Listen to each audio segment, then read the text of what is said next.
Sí, hombre, es que había estado muy ocupado de trabajo, Betsy.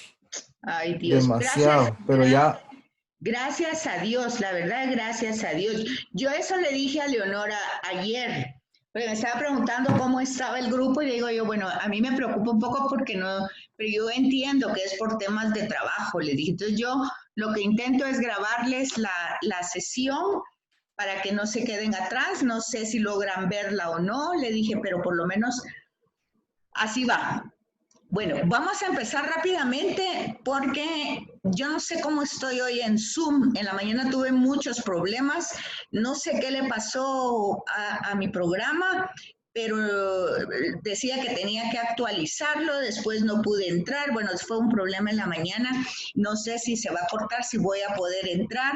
Grabé en la mañana, no grabó. Entonces, bueno, una serie de cosas que vamos a aprovechar el tiempo, no están todos, creo que solo está Lina Mamá, me falta Kelly, pero bueno, vamos a hacer todo lo que humanamente se pueda para avanzar porque nos quedan 3 clasecitas, la de hoy, las otras 2 para terminar. Se recuerdan que tienen un trabajo de las introducciones, de ver la fecha, de las introducciones de su Biblia, ver la fecha, ya ahorita van a ver por qué. Eh, Se van a extrañar ahorita con los temas que vamos a ver, pero por eso era que yo desde el principio les dije la introducción para que ustedes no entraran tan de susto a los temas que vamos a ver ahorita. Bueno, entonces estas son las cartas de Pablo que se llaman el Corpus Paulino. Ese es el nombre que tienen, mexicano. Entonces dice, San Pablo escribió 13 cartas, las más famosas que existen en el mundo. Bueno, ese es criterio nuestro, ¿verdad? Desde el punto de vista, pues, católico, o no sé, cristiano, ¿verdad? Eh, lo que sí es importante, tal vez famosas, pues sí, tal vez sí son famosas, pero tienen gran importancia porque una parte de ellas es donde Pablo va a desarrollar la dogmática de la fe. El dogma es un tema que se utiliza como para poner parámetros.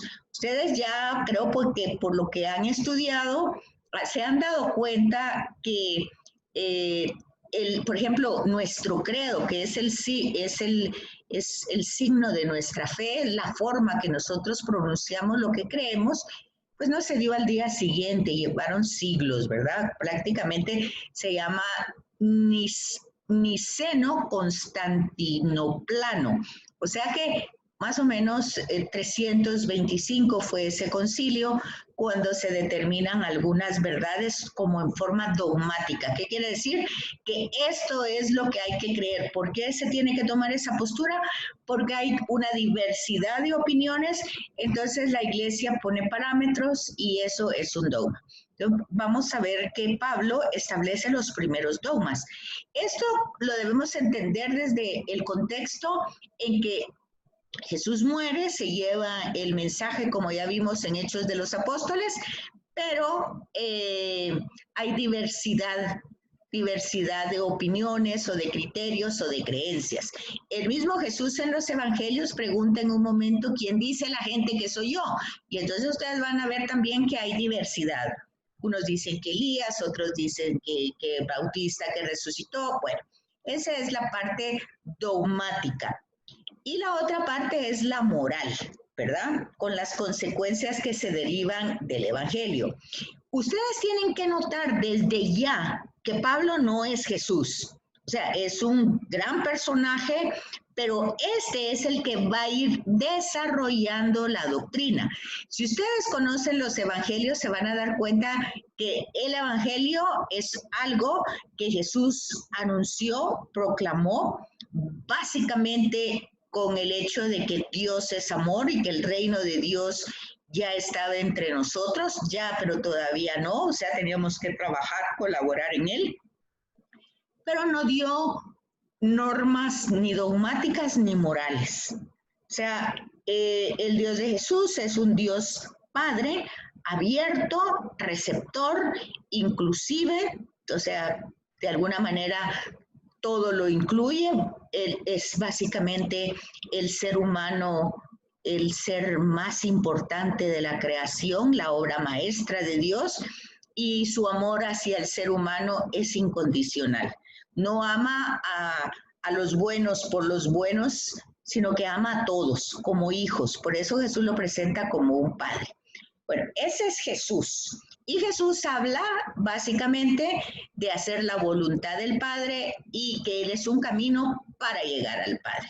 Ahora aquí es donde empieza a desarrollarse otro enfoque que es ya Jesús, el centro, ¿verdad? Entonces, ya el tema de la dogmática y la parte moral es lo que Pablo va a ir desarrollando en las comunidades. Entonces, hay que tener claro eso. Lo que tenemos en la escritura como canónico, o sea, lo que formó parte del canon y del Nuevo Testamento, de las cartas y la forma como están colocadas, pues la carta a los romanos, que es la más extensa y donde hay más doctrina, la de Filemón, que es la más corta, Primera y Segunda Corintios, que tiene pues el carácter apasionante y fuerte de Pablo, Efesios, que es muy elevada y tal vez un poco difícil en el lenguaje, Filipenses, que es muy cariñosa, Timoteo y Tito, que son las de la cautividad, o sea, Pablo en la cárcel. Y la Primera Tesalonicense, que es el primer escrito del Nuevo Testamento, o sea que aquí queda claro entonces cuando Pablo escribe sus cartas, uno, no escribe con la intención de que formen parte del canon de la Biblia. Son cartas que tienen destinatarios, que tienen un contenido concreto y que fueron a veces dirigidas a una persona o a una comunidad con una situación concreta, ¿verdad? Y luego, pues van a tomar pues van a formar parte del canon del Nuevo Testamento, esas 13 cartas que son atribuidas a San Pablo, y en nuestras Biblias aparece en este orden. Las primeras enviadas a las comunidades, o sea, acuérdense ustedes que vimos en Hechos de los Apóstoles, en los viajes de Pablo, que está él pues formando comunidades, anunciando a Jesús, porque hay que recordarse que Pablo tiene una experiencia con Jesús resucitado. Entonces, esa experiencia marca su vida. Por supuesto que no la marcó de un día para otro, porque el hecho de que presente él en Hechos de los Apóstoles las tres narraciones que tiene de su experiencia con el resucitado, pues vamos a ver de que lo que significa es que el encuentro con el resucitado lo deja sin estructuras mentales, emocionales, religiosas, o sea, todo su edificio con el que él había construido sus criterios, sus ideas, sus seguridades se vinieron abajo. Entonces, él tiene ese impacto, luego tiene un proceso largo, se va a Arabia, lo vimos en Hechos de los Apóstoles, y a él ya habiendo otra vez restablecido y comprendido ese encuentro, haberlo pues encarnado ya como algo que le cambió totalmente la forma de ver la vida y la forma de ser, pues entonces él empieza a predicar a Jesús. Ya que hay una diferencia, Jesús predicaba al Padre y aquí Pablo empieza a predicar a Jesús. Entonces, estas comunidades, pues claramente él no se queda ahí, va a otras viaja, eso fue lo que vimos en los viajes, y entonces eso hace que haya necesidad porque le llevan informaciones las personas, sus amigos, y entonces él envía con ese propósito cartas. Por lo tanto, hay algo concreto que él tiene que decirle a veces a la comunidad y a veces a personas particulares. Entonces, primero están las cartas comunitarias y Después están las personales, todas ordenadas según su extensión. Si son más grandes, si son más pequeñas, no tiene que ver el orden cronológico, o sea, las fechas, eso era algo que ustedes tenían que ver con el trabajo que tenían que hacer. Entonces tenemos el cuerpo paulino está formado por una sola carta a los romanos, 2 a los corintios, 1 a los gálatas, 1 a los efesios, 1 a los filipenses, 1 a los colosenses, 2 a los tesalonicenses, 2 a Timoteo, 1 a Tito, 1 a Filemón. Eso es lo que está en el cuerpo paulino. El orden de las cartas, según aparecen en el canon de Muratori, del códice del siglo VIII, va a tener este orden.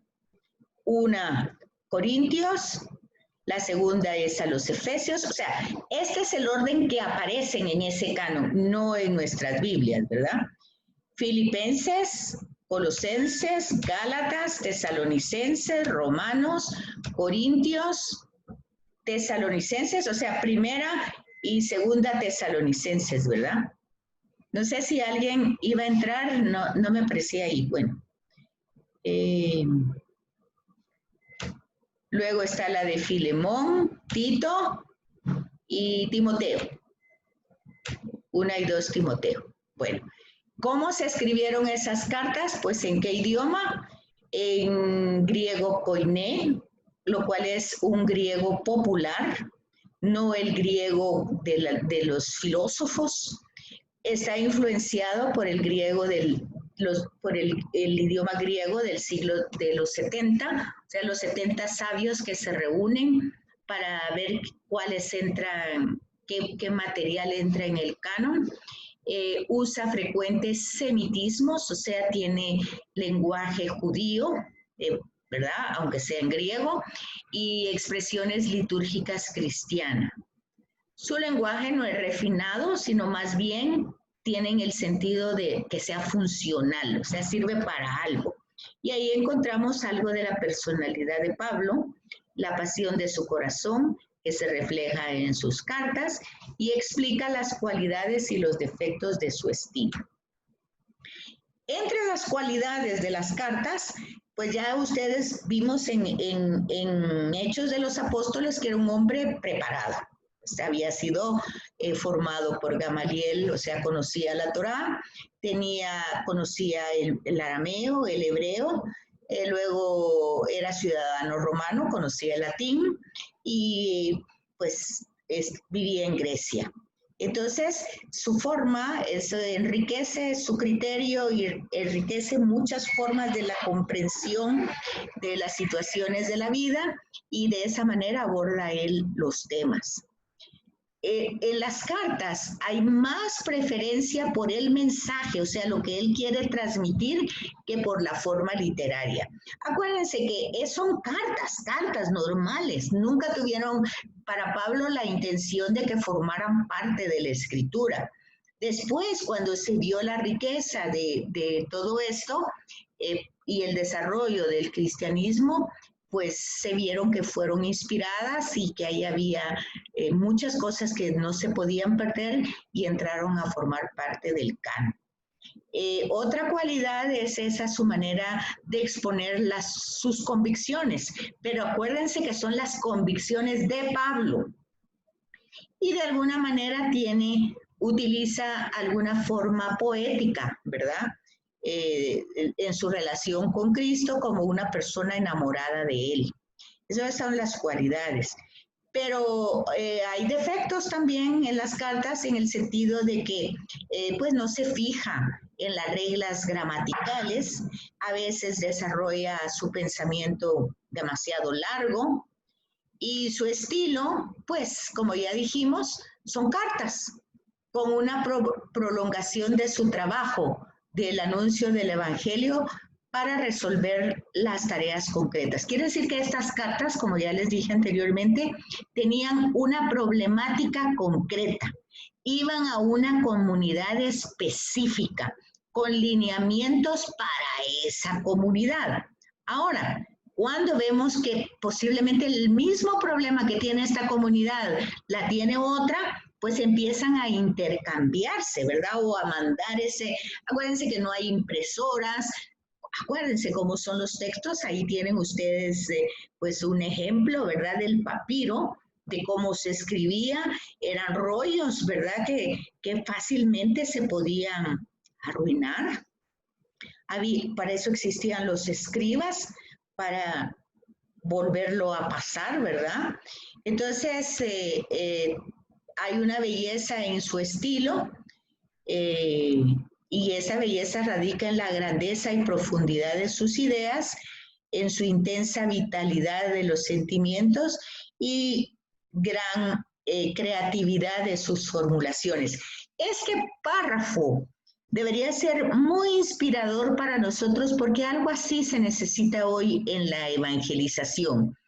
Ideas claras y profundas, o sea, debemos conocer verdaderamente nuestra fe con profundidad y no dar opiniones, porque a veces nuestras opiniones están muy alejadas de lo que verdaderamente el escrito dice. Luego, eso que nosotros transmitimos tiene que ser vital para nosotros en nuestra vida y de esa manera podemos ser creativos.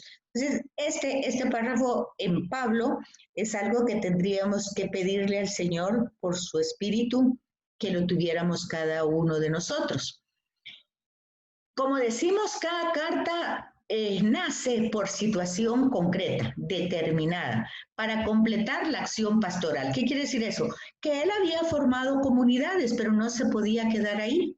Entonces las comunidades se quedaban con un representante, con un encargado, con un diácono, con alguien que les siguiera pues formando con la catequesis, pero a veces pues no, ¿verdad? Ya conocemos cómo funcionan todavía hoy esas comunidades, entonces él tenía que mandar ciertas cartas. Por eso es lo que nosotros vemos, porque cuando él escribe una carta, él pues se fija más sobre el contenido, cómo decirlo, no tanto en adornar, sino que realmente lo importante es el contenido, de que sea entendido. Y bueno, parece que en su momento sí que le entendían, ¿verdad?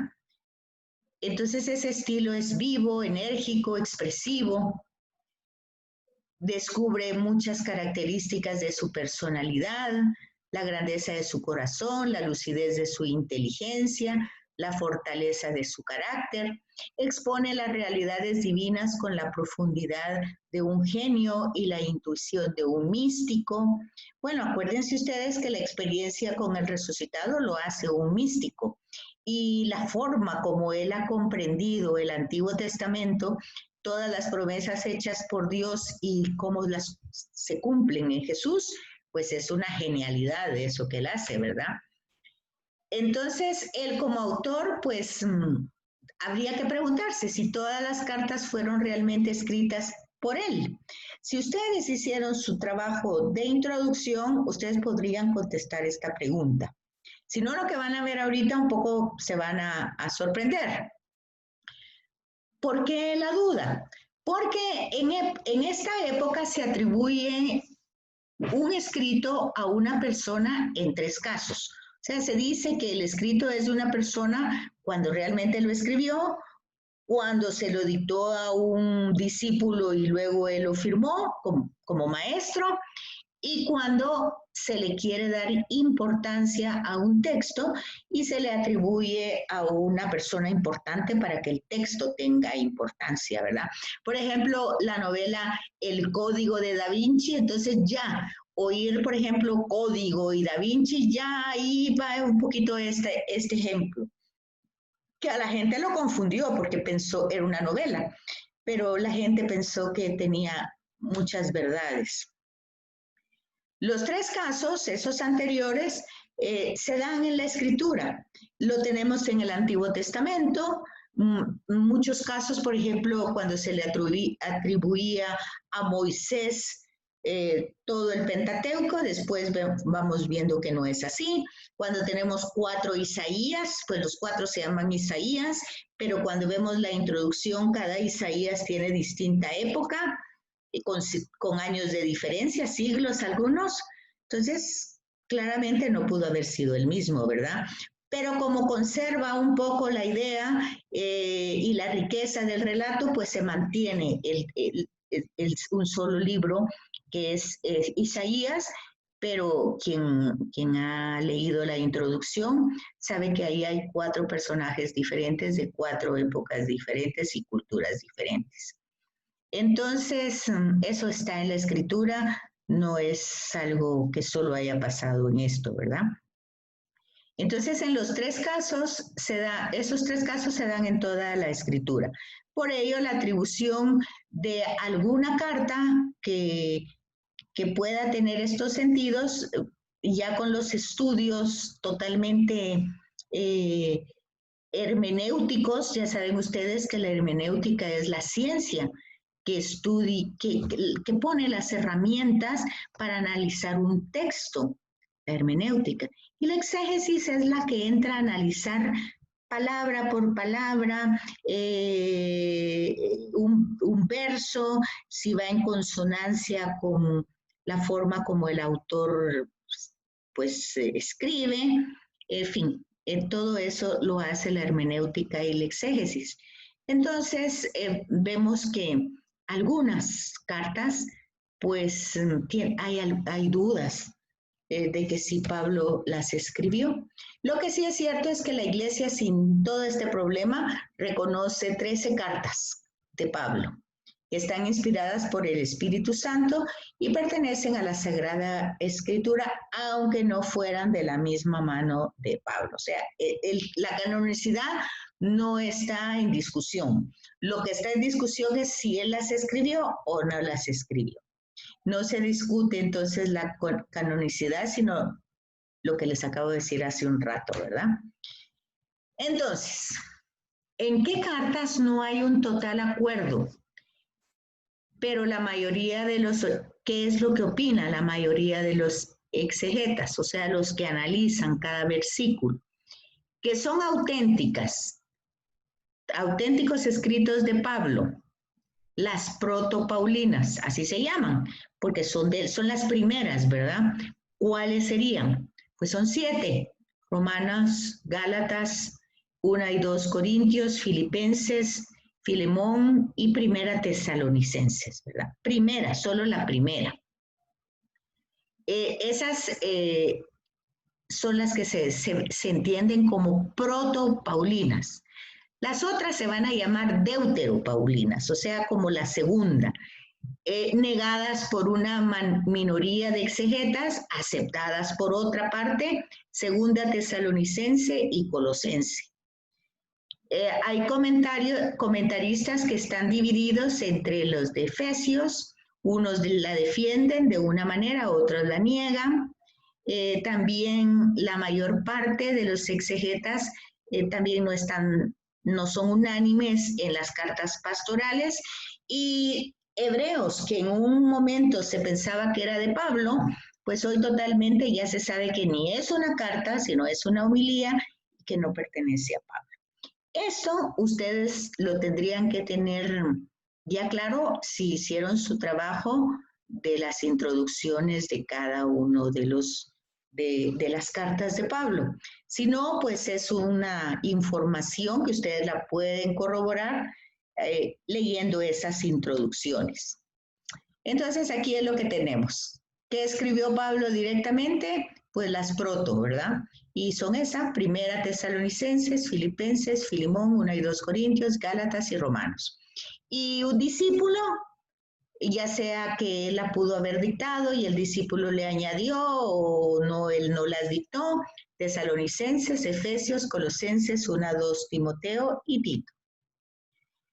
¿En qué orden fueron escritas esas cartas? Pues ya se fijan ustedes que si él formaba una comunidad y se iba de viaje, y vamos viendo que los viajes, que fue lo que vimos en Hechos de los Apóstoles, empiezan más o menos en el año 51, 52, Ya nos dimos cuenta también que en ese año 51-52 no hay nada escrito en el Nuevo Testamento. 51-52, si el Señor murió en el año 30, pues han pasado 20 años y aunque el tango dice que 20 años no es nada, pero es una generación. Entonces ya digamos que los apóstoles, él todavía logró conocer a Pedro, ¿verdad? Posiblemente a los demás, porque vimos en Hechos de los Apóstoles que Santiago, el apóstol, pues muere en el capítulo 12, un poco antes del concilio de Jerusalén, porque el concilio estaba más atrás. Y vemos entonces que cuando Pablo se relaciona con Pedro en el concilio de Jerusalén, al que conoce es a Santiago, pero al hermano del Señor, porque Santiago apóstol ya había muerto. Eso en el segundo viaje. Claramente en el primer viaje no manda cartas porque está formando comunidades.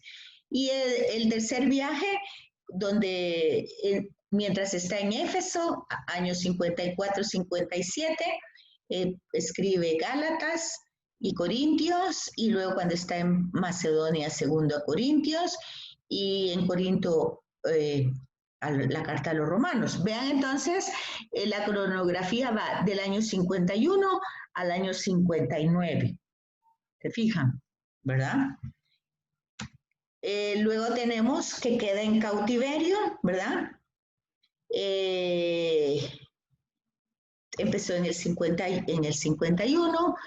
Vemos la carta varias veces está el preso, ¿verdad? No es solo una vez. Entonces escribe la carta a los Efesios y luego está en el año 58-60 en Cesarea de Palestina, que son donde escribe cartas, la de los Colosenses, Efesios, Filemón y Filipenses, y se fijan, en el año 62 en Roma es cuando es decapitado. O sea, todo esto pasó en un lapso de 10 años, 11 tal vez, del año 51 al año 62. No es mucho tiempo. El año 63 a 67 a Roma. No se sabe si Pablo murió entre los años 64, 67, pero entonces ese es el parámetro que tenemos ahí con las pastorales. Por eso decían que las pastorales es donde no se sabe exactamente el momento de su muerte, porque está en Roma. Entonces, por eso dice que las pastorales no se sabe exactamente. Hay dudas de los autores porque no se sabe exactamente el momento de su muerte. Si lo ubican junto con Pedro en Roma, pero ustedes saben que cuando el rey Nerón, el emperador Nerón, pues hizo la destrucción, la quema de Roma, está más o menos entre estos 64, 67, son fechas que están en los anales romanos. Los que niegan la autenticidad de las deuteropaulinas, que sería segunda Tesalonicenses, Colosenses y Efesios, hacia el 70 y las pastorales hacia el 90, claramente ya no está él, pues ya no está vivo, ¿verdad? Entonces por eso es que no se puede, no pudo haberlas escrito. No sé si tienen dudas hasta aquí.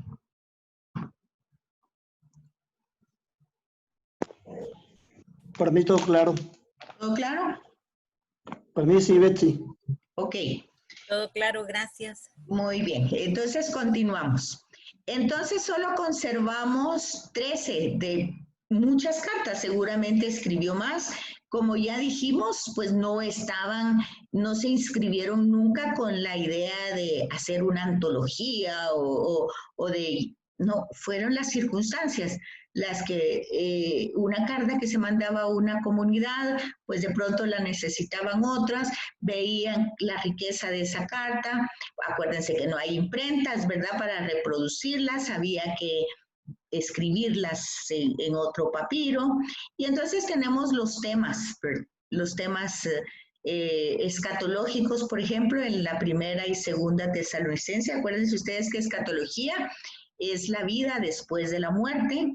Entonces, en teología, porque en medicina escatología es estudio de las heces. Entonces, tienen distinta interpretación.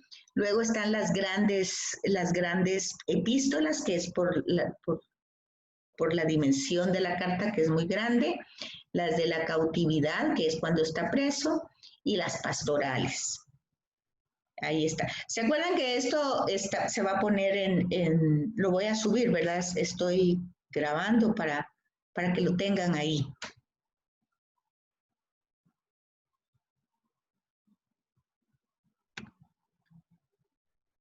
Bueno, aquí vamos a dar un recorrido así rapidito de cada una de las cartas para que ustedes tengan una idea. Entonces, las cartas a los tesalonicenses presentan ciertos duplicados, utiliza términos de la Biblia de los 70. ¿Se acuerdan ustedes que los 70 fueron 70 sabios que se reunieron en Yamba para ponerse de acuerdo de qué documentos eran rabinos, qué documentos eran canónicos? La historia dice que cada uno fue puesto en un cuarto aparte sin que tuvieran contacto y al final todos decidieron los mismos. Entonces, algunos se van a utilizar esos términos que fueron aceptados en el canon de los 70, algunos tienen un lenguaje cristiano propio, utilizan dos criterios para la estructuración de las cartas, o sea, lo que les dije anteriormente, que Pablo desarrolla ahí doctrinas, instruye y también tiene un sentido parenético. La parenesis es exhortación. Acuérdense que en un momento dijimos que para que haya un verdadero cristiano atraído por Jesús, no tanto por tradición o porque nació católico, cristiano, el primero es el anuncio, ¿verdad? Se anuncia a Jesús, su mensaje, el querigma, básicamente su muerte y su resurrección. Luego, si esta persona es impactada por ese primer anuncio, se da una catequesis, que es una formación, que no es de 15 minutos ni de una semana, sino que antiguamente llevaba meses. Después viene la parenesis, que es el sentido parenético, que es exhortación. O sea, ya que estoy formado, ya que me impactó la persona de Jesús, ya que me formé para conocerlo más, entonces ya me exhorta en mis situaciones personales, en mis situaciones cotidianas, en mis problemas de personalidad, y esa es una parenesis, exhortación.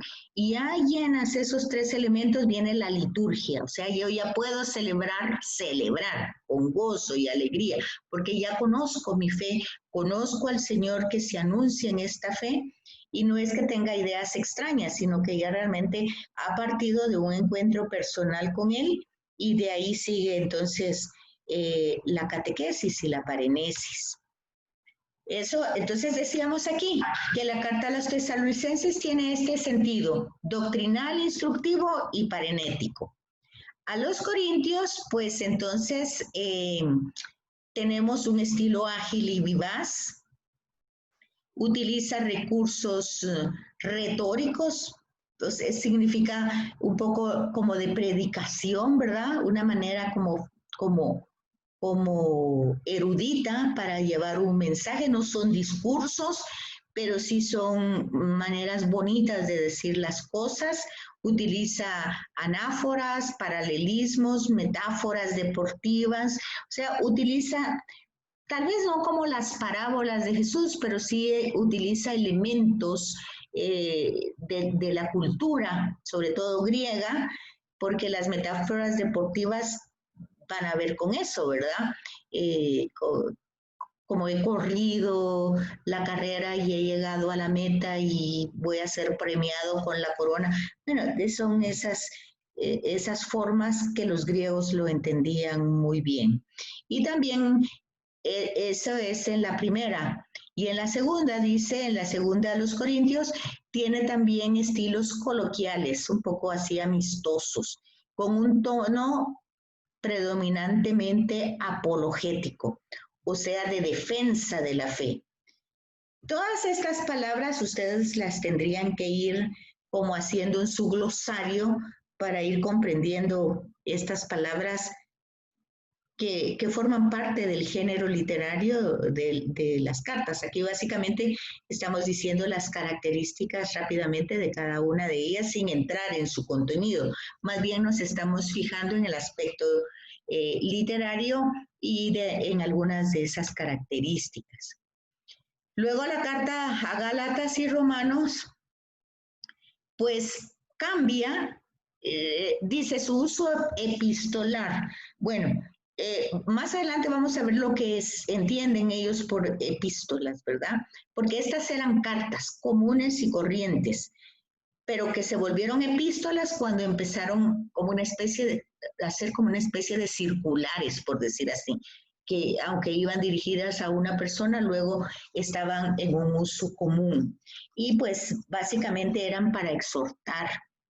También tiene el tema del anatema, porque como ya dijimos, pone parámetros, pone dogmas donde no se puede salir de eso y el que se salga es anatema, o sea, está fuera, está, por decir así, otra palabra sería como excomulgado, ¿verdad? Porque eso indica lo dramático de la situación. Y aunque se supone que el anatema tiene un sentido correctivo, o sea, no es simplemente echarlo de la comunidad, sino que realmente para que la persona reflexione, pero ojo, que esto es Pablo. Jesús tuvo otra pedagogía. La pedagogía de Jesús fue inclusiva. Él fue el contrario, o sea, el Sanedrín, los fariseos, los saduceos, todos los grupos con poder religioso habían sacado a las personas, a los enfermos, a los pecadores, y el gran problema de Jesús era que comía con ellos, ¿verdad? Que se relacionaba amistosamente y que decía que Dios era como una mesa abierta para todos, ¿verdad? Y era el banquete con Dios, comer en una forma, todavía hoy, usted no va a comer con cualquier gente que va a llevar usted a su casa, o no, tiene que haber cierta amistad. Pues esa amistad Jesús la reflejaba con todos los que las fuerzas religiosas de la época de Jesús habían marginado, y Jesús los incluye. Ahora aquí vemos con un sentido pedagógico, ya cuando están formadas las comunidades, que si hay problemas, pues básicamente los problemas van a ser siempre de tipo moral, cosa que también Jesús no le dio esa importancia a su predicación. Ahí vemos que llama, incluso Mateo, pues es un recaudador de impuestos, o sea que es un publicano, pecador por eso. ¿Por qué? Porque le roba a la gente, le paga el impuesto a Roma, le cobra a la gente para pagar también el impuesto a los judíos, y su salario sale de ahí. Entonces, imagínense ustedes la opresión para el pueblo, pero Jesús lo incluye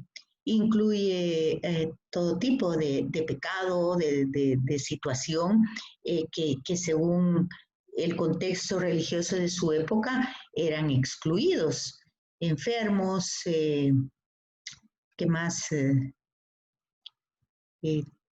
Mujeres, prostitutas, todo eso, Jesús todo lo incluye.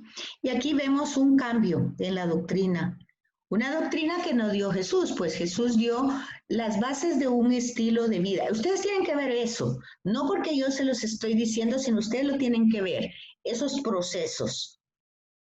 Luego también en esas cartas a veces faltan sus saludos habituales en las cartas que se van desarrollando, que como dijimos anteriormente, él tiene, o no lo hemos dicho, tal vez más adelante, las doxologías.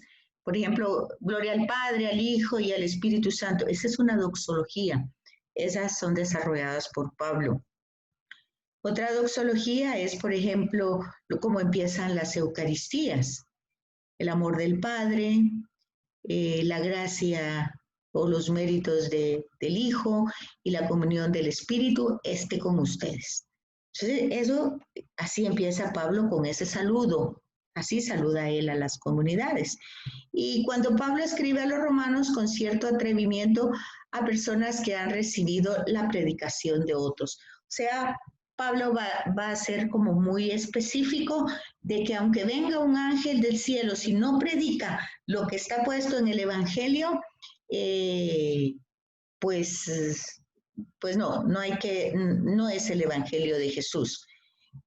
Pero ustedes tienen que ir viendo aquí que él va dando su propia interpretación. ¿Y por qué lo hace de esa manera? Bueno, él se sabe apóstol después del encuentro con el resucitado. Entonces, pues esa va a ser su enfoque.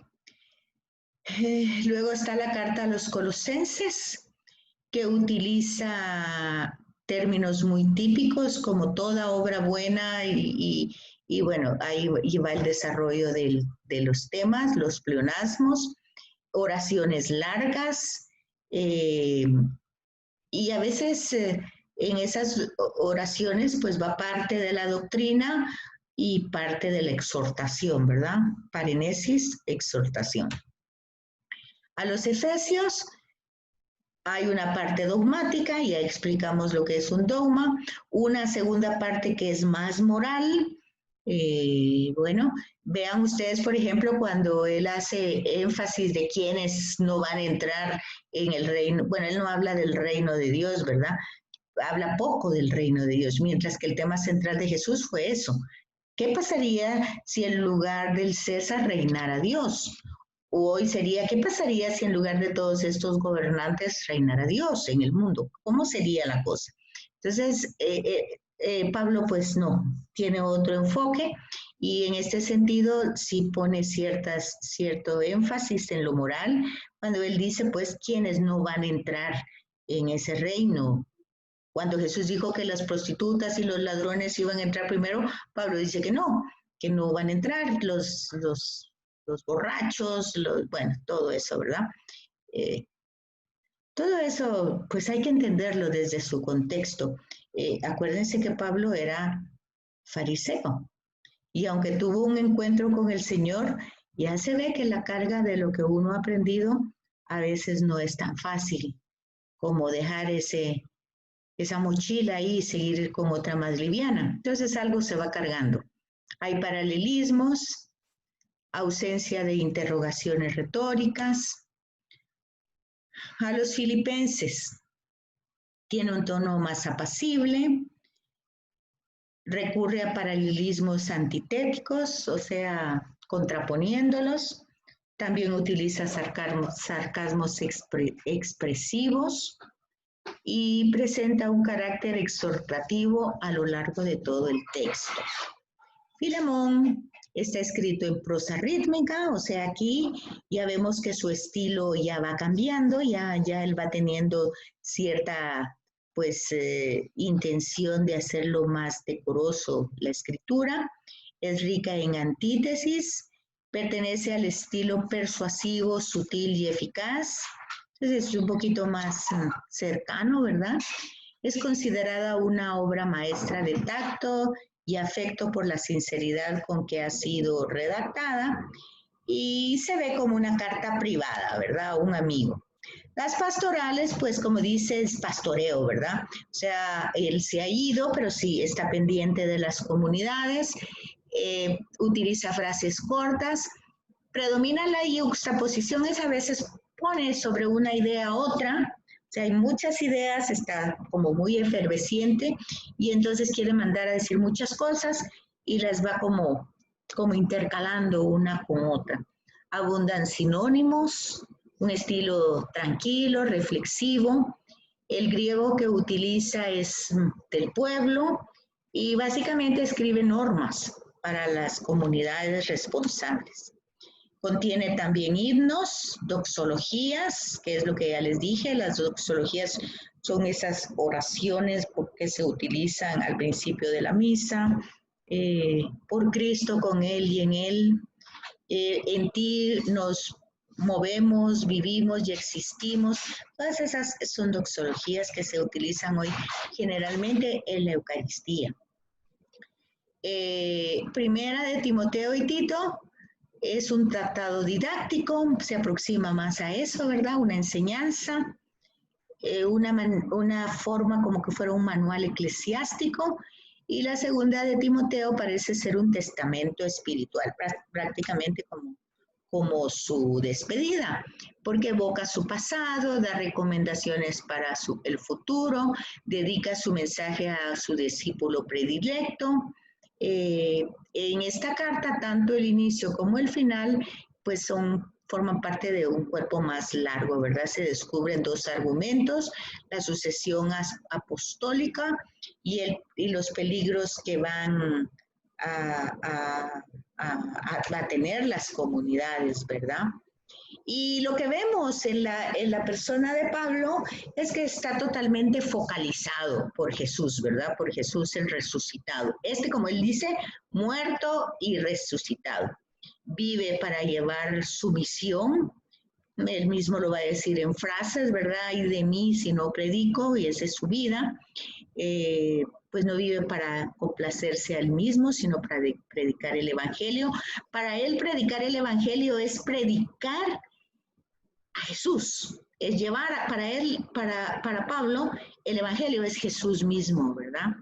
Está seguro del amor que le tiene a él, que Cristo le tiene a él, y quiere llevarlo hasta los confines del mundo conocido, ¿verdad?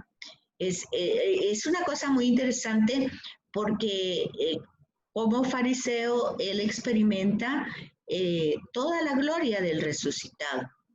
No lo conoció históricamente, pero el impacto que tiene en su vida es el que debería de tener con nosotros, ¿verdad? Si decimos que está vivo y vive entre nosotros. Bueno, ahí terminábamos así rápidamente una visión como de ojo de águila de las cartas, así, sin entrar en su contenido, viendo más bien el tema literario. No sé si tienen preguntas. ¿No hay preguntas? No, Betsy. Muy bien. No, sí, gracias. Bueno, entonces vamos a entrar ahora. Fíjense que yo creo, estaba viendo ahorita porque, como ya les conté que en la mañana tuve problemas con Zoom, pero algo pasó y ahora Zoom no me corta a los 40 minutos porque ya se pasaron. Ahorita tenemos 55, llevamos 40 más. Que diga, llevamos, ¿qué? De 40 a 55, ¿qué? Que llevamos 15. 15 más. 15 más.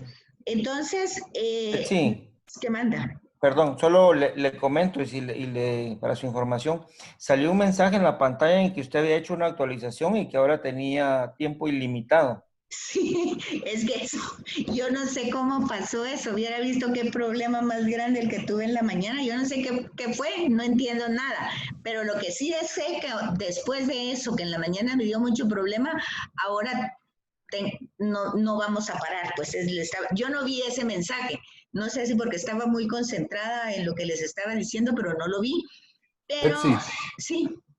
mejor revisa su tarjeta de crédito, no va a ser que esté pagando el premium. Exacto, eso voy a ver si la actualización no era que compré, ¿verdad? Ustedes. Yo creo, por lo que me está diciendo que tenía problemas, ahorita no tiene ningún problema, es muy probable que sea eso. Es muy probable, pero fue hoy en la mañana. Fue hoy en la mañana que no sé qué pasó y no pude entrar a Zoom, no me dejaba entrar, pero luego me pidió datos, pero no me pidió tarjeta, no me pidió nada de eso. Si no dio tarjeta, no se lo cobraron porque es No, porque Amén. no tengo tarjeta, yo no manejo de eso. Ni siquiera o se la... lo cobraron a alguien más. Usted Ay, tranquila. no, qué pena, ¿cómo va a ser? No creo. Pero bueno, aprovechemos que no nos va a cortar el tiempo, pero para que sepan, pues, de que vamos, porque ustedes tienen clase después, ¿verdad? A las 7:30, ¿verdad? Entonces, ahorita son las 7 van a ser. Entonces tenemos un rato más para entrar a la sesión 7. Bueno, de mi trabajo, sesión 7, ¿verdad? El tema aquí es básicamente darnos cuenta que las cartas son un género literario. Betsy, ¿Qué manda? disculpe que la interrumpa y antes de que empiece con la otro tema. Yo tengo dudas de qué trabajos hay que entregarle a usted al final de la clase. Entonces, si quiere después, cuando termine la clase, nos quedamos platicando para que me dé una lista y así yo se las comparto a mis compañeros. Bueno, Gracias, Alina. pero básicamente no les he dejado mayor cosa, sino que, por ejemplo, cuando vimos el tema de Pentecostés, ¿se recuerdan?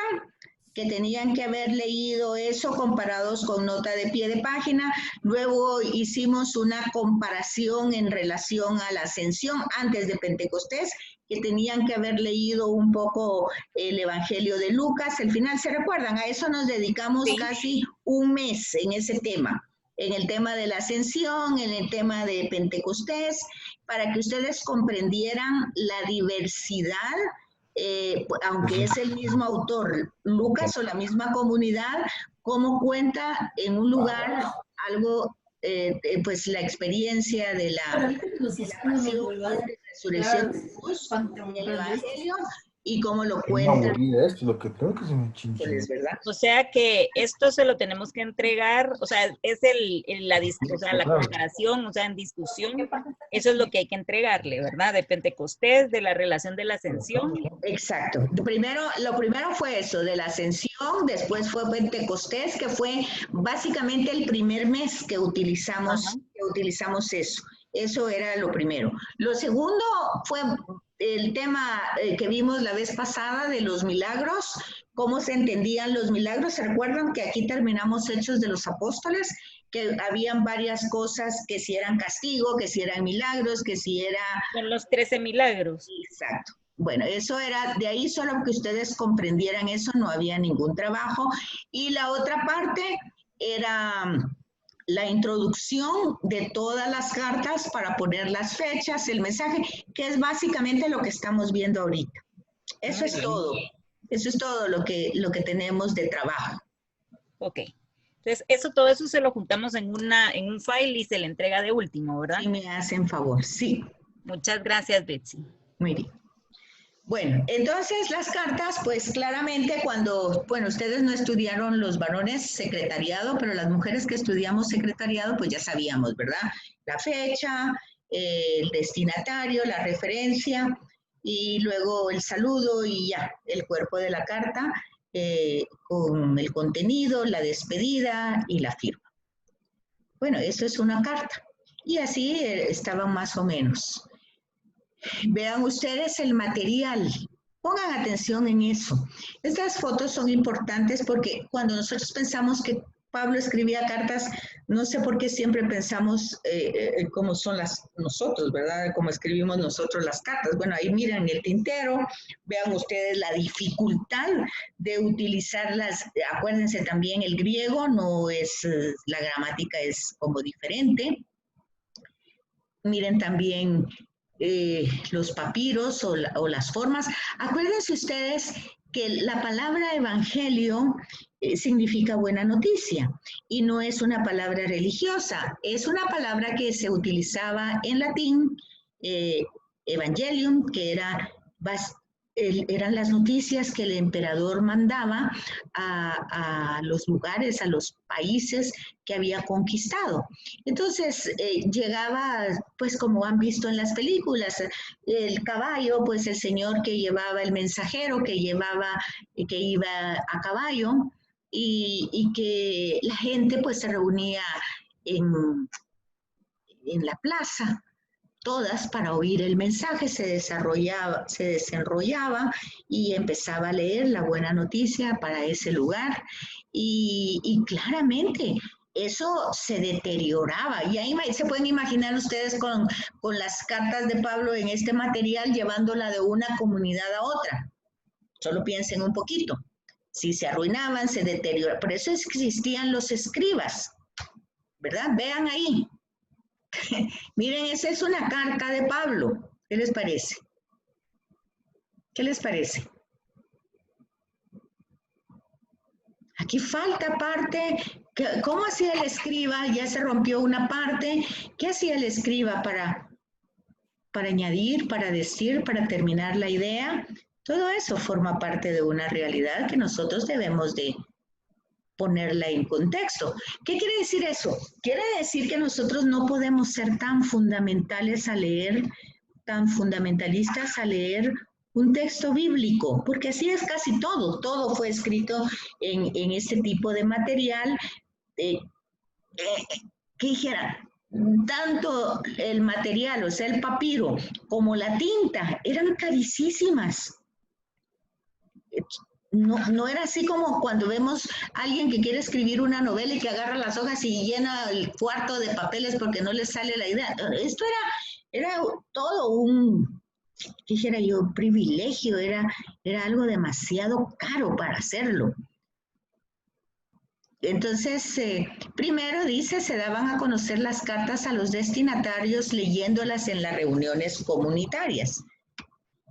Luego eran compartidas. Miren cómo iban quedando esas cartas a las comunidades vecinas. ¿Ustedes habían pensado en eso en algún momento?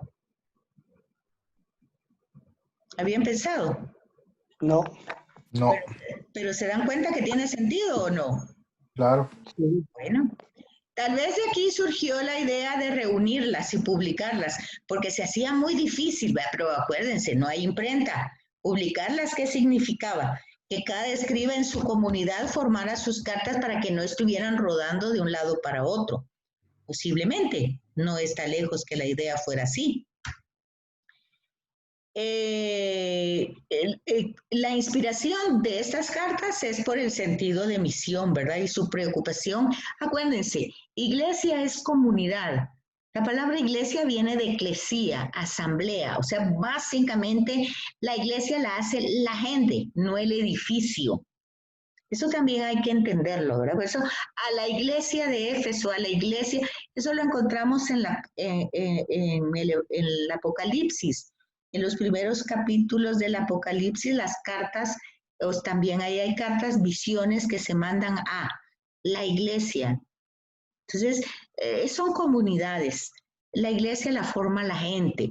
Aparte es el templo. Es otra idea. Eso también lo tenemos que ir depurando porque no hay manera que lo comprendamos.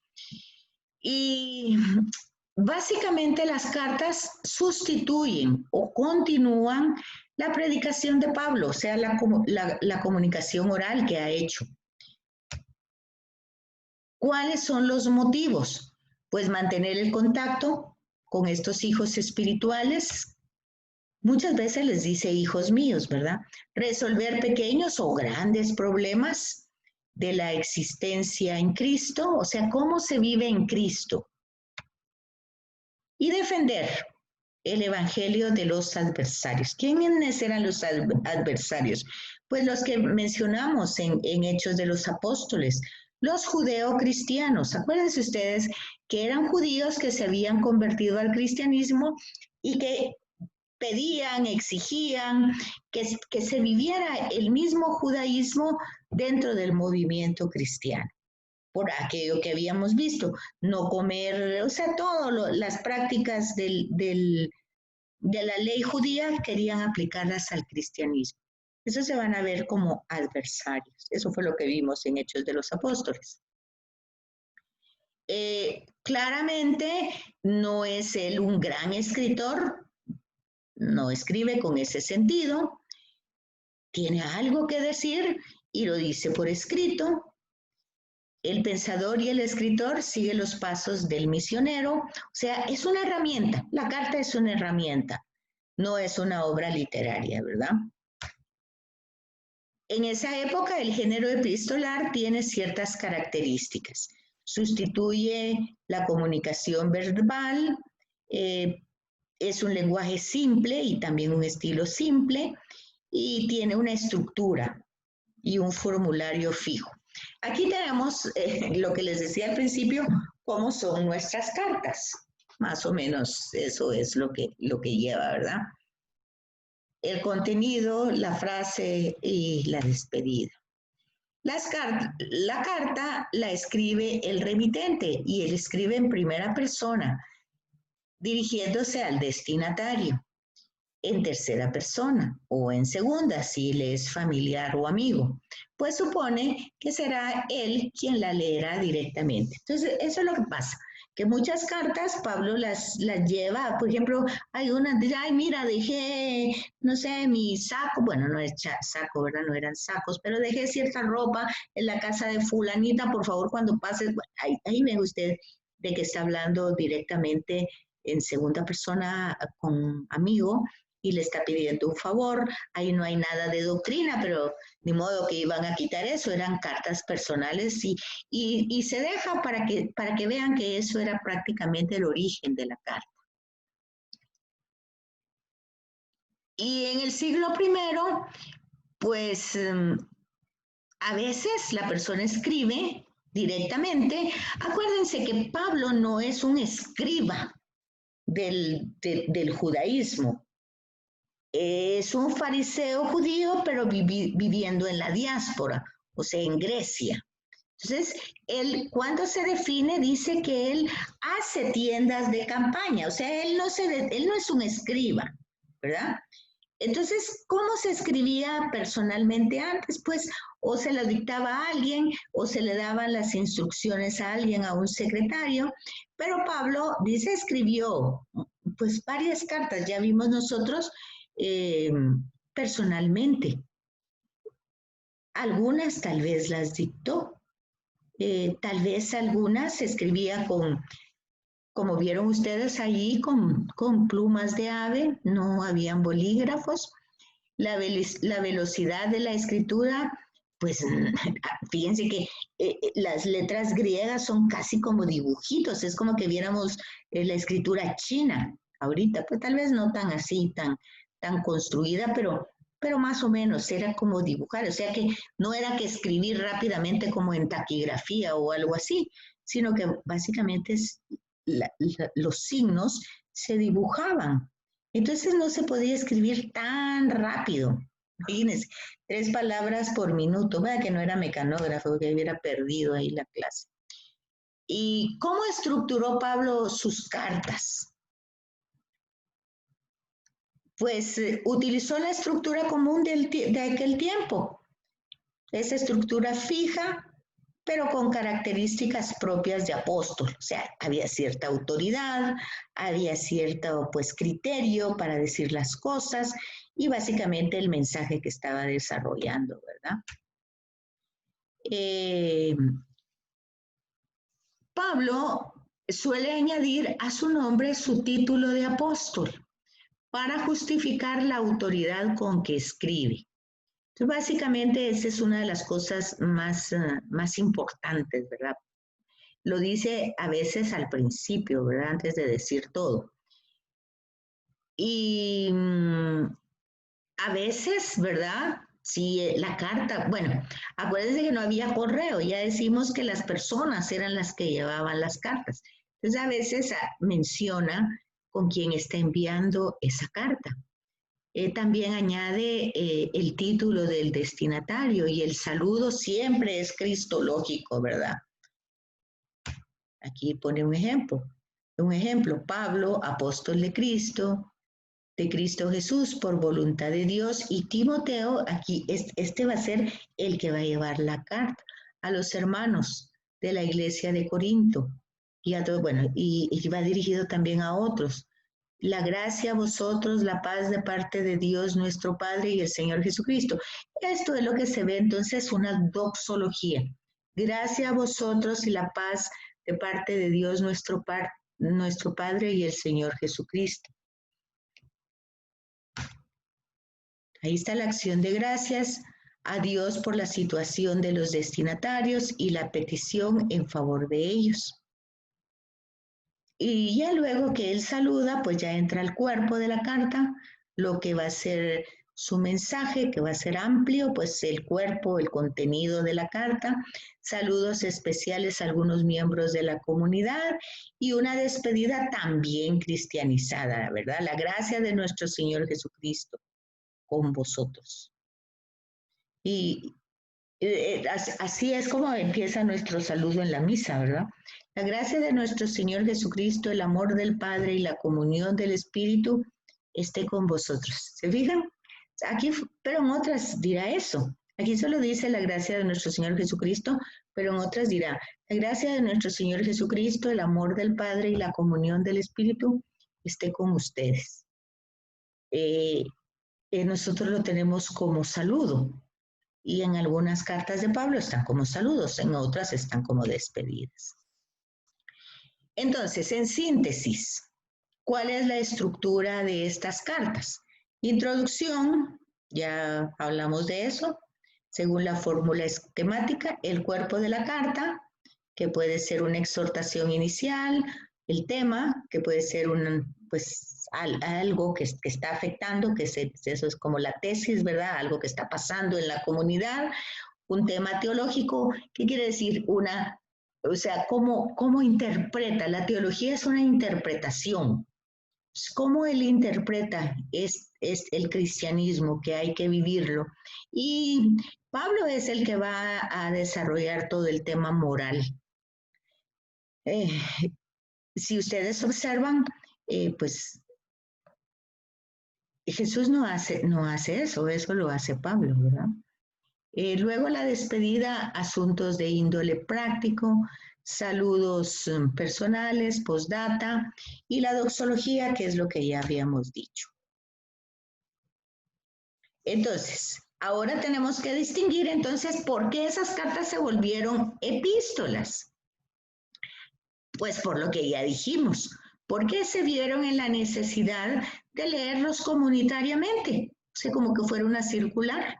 Y entonces se perdió como ese carácter personal, se volvió impersonal. Iba dirigido tal vez a algo específico, pero de repente como humanos al final todos tendemos a hacer casi las mismas cosas.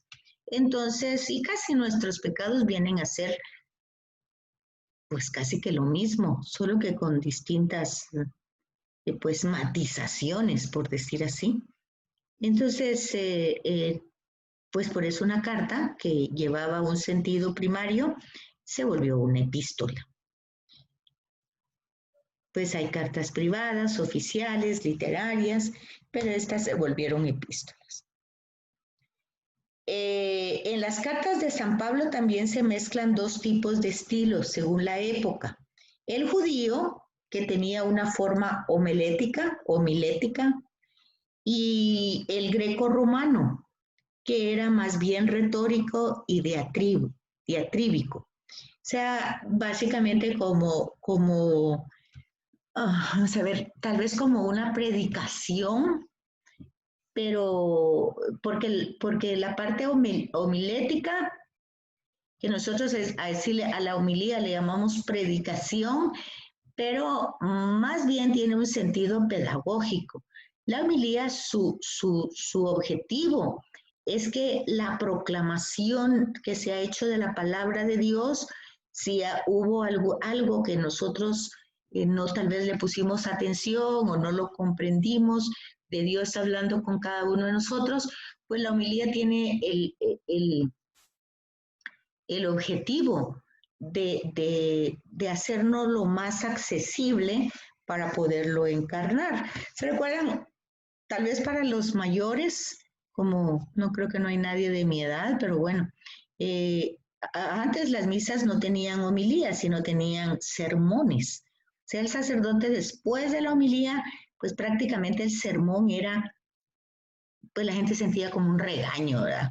Porque se utilizaba, ya me vas a sermonear, o sea, ya me vas a regañar. Eso era el estilo judío. Ahora el greco-romano, acuérdense ustedes con los filósofos, ¿verdad? Pues básicamente llevar los temas mistagógicos a un nivel de profundidad pues más profundo. Entonces, eso es lo que se desarrollaba ahí. Entonces aquí les están dando las características griegas, ¿verdad? Esto ya lo hablamos. Generalmente es en el cuerpo, después de saludar y todo eso, pues hay una alabanza, no en todas las cartas, pero ahí está. Y le pide a los destinatarios la paz y la gracia de Dios. O sea, eso es lo que envía en su saludo.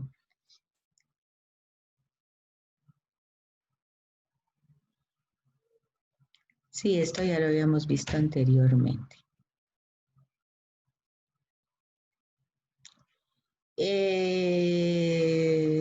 Las características del griego, pues a veces es formulado en tercera persona y tienen ejemplos ustedes en la carta, sobre todo Santiago.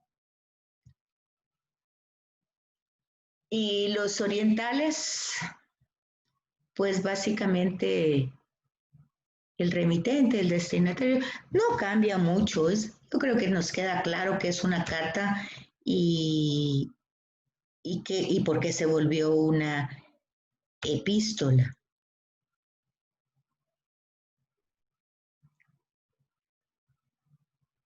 Sí, a veces aparece la persona a la que la envió, como Pablo, Silvano, Timoteo, a la iglesia de Tesalónica, en Dios Padre, el Señor Jesucristo, ahí va la doxología y la gracia y la paz. Pero en las cartas a los Gálatas hay un cambio brusco. Pablo afirma su autoridad enérgicamente, porque en Galacia se puso en duda su autoridad como apóstol. Sí, aquí él es donde él hace énfasis, ¿verdad? Que es apóstol, aunque no haya conocido a Jesús históricamente. Por eso dice que es apóstol no de parte de los hombres, ni por mediación de hombre alguno, o sea, no es un estatus, no es una categoría, sino que realmente por el encuentro personal con Jesús. Y pues por designios del Padre. En la carta a los Corintios incluye a personas, pues Timoteo poco a poco lo vamos conociendo, ya un poco en Hechos de los Apóstoles, pero van apareciendo otros nombres que no los hemos tenido. Ya en Hechos de los Apóstoles aparecieron nombres que no los habíamos visto anteriormente, que forman parte de las comunidades, que son sacados de aquí. Se dan cuenta que antes de ser escrito Hechos de los Apóstoles, son escritas las cartas, ya eso lo dijimos al principio. Entonces, claramente, el desarrollo que hace Lucas en los Hechos de los Apóstoles, a partir del primer viaje de Pablo, pues es sacado de las cartas, porque esto es lo más verídico que tenemos en relación, es lo más que dijera yo, autobiográfico que tenemos de Pablo, de toda la escritura, esto es lo más. De ahí, pues, él siempre se va a nombrar apóstol de Jesucristo, asociado con los colaboradores, ¿verdad? Con los otros apóstoles. Y para hacer remarcar su autoridad apostólica.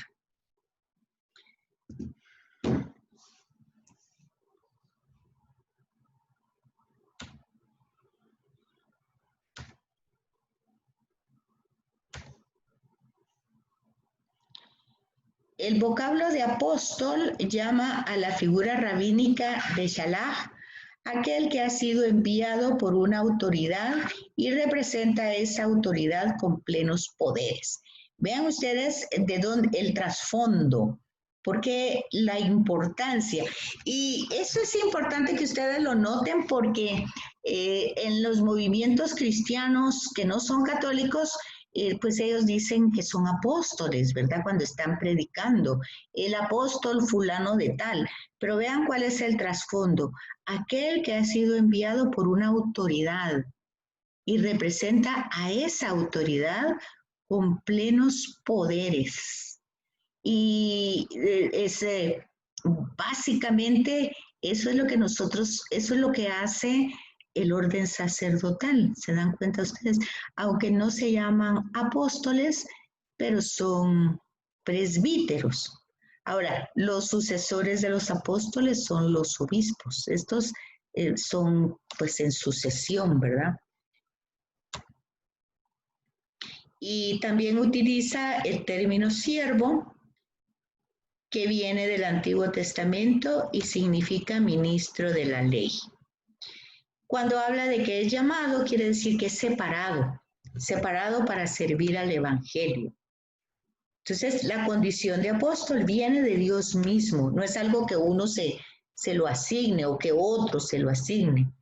Dios llama según su plan y su gracia y su designio. Vemos que, por ejemplo, en las ordenaciones sacerdotales de los presbíteros, pues básicamente es eso, ellos se saben llamados. De hecho, la pregunta es, ¿cuándo te llamó el Señor? ¿Cómo te llamó el Señor? Es lo que le pregunta.